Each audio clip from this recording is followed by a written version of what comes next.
গামছা এটা দিয়ে একটা দিঘির পানি সঞ্চয় করা যায়। এটা যদি করছো এটা দিয়ে আর 8 বছর কি করছো? প্রথমে নিয়েছিলাম আমি গরমের সময় নামাজ পড়ার জন্য, কিন্তু চোখের পানি মুছতে মুছতে মুছতে মুছতে এটা যে পরিমাণ চোখের পানি মুছছি ওটা যদি সেভ করা যেত একটা বড় দিঘি হইতো। দিঘি বুঝো? বিশাল বড় পুকুর, পুরো দিঘি হয়ে যেত। তো আমাকে বলতে আপনি যাদের নিতে চান তোমার সবচেয়ে বড় বন্ধু ছিল এটা?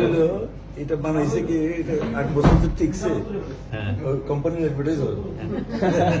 তো আমি শুধু নিচ্ছি, জানি আমি শুধু নিচ্ছি এই কোরআন শরীফ নিচ্ছি, অনুবাদটা নিচ্ছি, তাই মুয়ের মাটি একটা চাইছিলাম সুরবাইজার যে সাহায্য করতে সুন্দর একটা বানাইছিলেন, পথে আমার পানি খাইতে হবে, এখানে পানি নিতে প্রথম।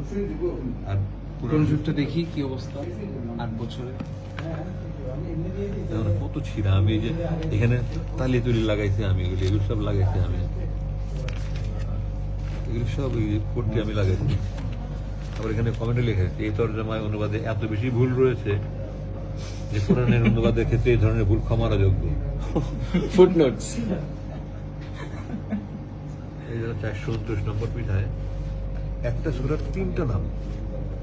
হ্যাঁ হ্যাঁ হ্যাঁ, কি জানি সূরাটা? সূরা কাসাস, এই যে সূরা কাসওয়াস, Qasas means story. আর কাসাস এখানে আল কাসাস। এক পৃষ্ঠায় একটা সূরার নাম দিয়ে এই ধরনের বই সবাই পড়বে, কে পড়বে মানে সবাই পড়বে। আচ্ছা, নামাজ